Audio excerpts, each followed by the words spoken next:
Hello guys, সবাই কেমন আছো? আশা করি সবাই ভালো আছো। আমি তোমাদের চাঁদপুরের বোন আশাগর। আজকের রেসিপি নিয়ে এসেছি চিংড়ি বিচি দিয়ে শুটকি মাছ দিয়ে।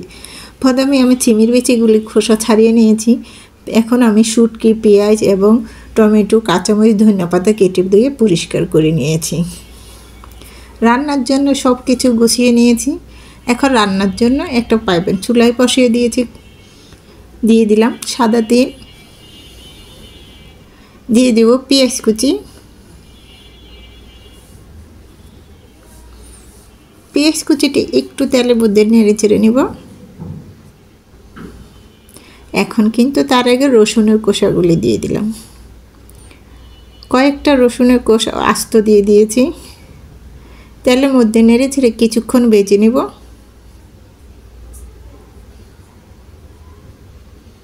কিছুক্ষণ আমি তেলের মধ্যে ভেজে নিয়েছি রসুনটা এবং পেঁয়াজটা।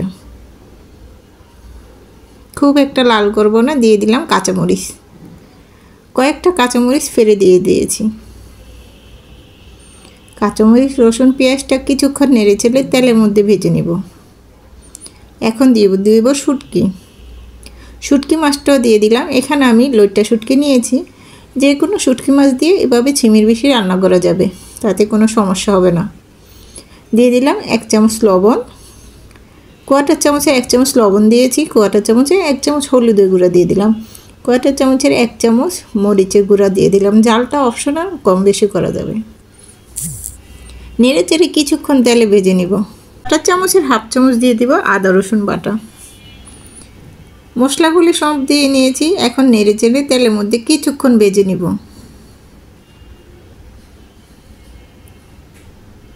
কিছুক্ষণ নেড়ে চেড়ে ভেজে নিয়েছি। সামান্য একটু পানি দিয়ে মশলাগুলি কষিয়ে নেব এবং শুটকি মাছটাকে সাথে একসঙ্গে কষিয়ে নেব।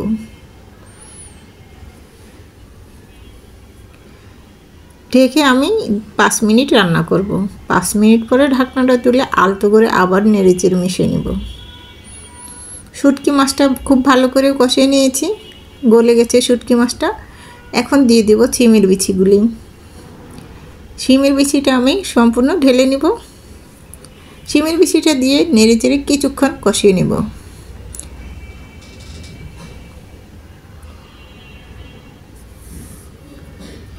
কিছুক্ষণ আমি শিমের বিচিটাকে কষিয়ে নিয়েছি নেড়ে চেড়ে।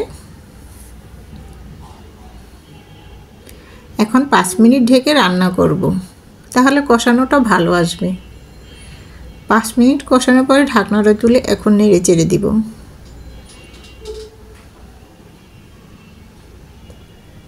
পরিমাণ মতো পানিটা দিয়ে দিব। শিমের বিচিটা কিন্তু কষানোর মধ্যে সিদ্ধ হয়ে গিয়েছে। এভাবে করে শিমের বিচি রান্না করলে খুব একটা সময় নেয় না, খুব ঝটপট করে হয়ে যায়। শিমের বিচিগুলি কষিয়ে নিয়েছি। এখন দিয়ে দিলাম 1 বাটি পানি। যে বাটির 1 বাটি পানি দিয়েছি এবং শিমের বিচি দিয়েছি, সেই বাটির পরিমাণ করে 1 বাটি পানি দিয়েছি। এখন টমেটো দিয়ে দিলাম। এখানে একটা টমেটো দিয়েছি। টমেটোটা দিলে স্বাদটা অনেক ভালো আসে। টমেটোটা দিয়ে নেড়ে চেড়ে মিশিয়ে নিয়েছি। ঢেকে রান্না করেছি 10 মিনিট। 10 মিনিট পরে ঢাকনাটা তুলে আলতো করে নেড়ে চেড়ে মিশিয়ে নিচ্ছি।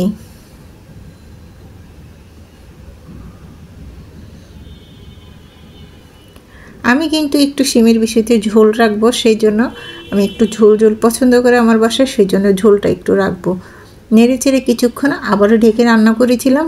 ঢাকনাটা তুলে এখন আলতো করে আবারও নেড়ে চেড়ে মিশিয়ে নেব। আমার কিন্তু শিমের বিচি শুটকি মাছ দিয়ে রান্না হয়ে গিয়েছে। আমি এখন ধনেপাতা কুচি ছড়িয়ে দিলাম। ধনেপাতাটা দিয়ে আলতো করে একটু নেড়ে চেড়ে নিলাম। এখন দিয়ে দিব কোয়াটার চামচের 1/2 চামচ ভাজা জিরার গুঁড়া। এতে কিন্তু স্বাদ ফ্লেভার দুইটি আনবে, খেতে অসাধারণ লাগবে। জিরা গুঁড়াটা দিয়ে আলতো করে নেড়ে চেড়ে মিশিয়ে নিচ্ছি। আমার শিমের বিচি শুটকি মাছ দিয়ে রান্না হয়ে গেছে। চুলাটা অফ করে দিয়েছি। চুলার ভিতরে কিন্তু ঢেকে আমি 2 মিনিট বসিয়ে রেখেছিলাম। 2 মিনিট পরে চুলা থেকে নামিয়ে নিয়েছি। একটা মিশ্রণ বলে বেড়ে দেখাচ্ছি কতটা সুন্দর এবং লোভনীয় হয়েছে, খেতে কিন্তু অসাধারণ মজা। যারা শুটকি মাছ পছন্দ করে এইভাবে করে যে কোনো শুটকি মাছ দিয়ে রান্না করে চিংড়ি বিচি খেতে পারো।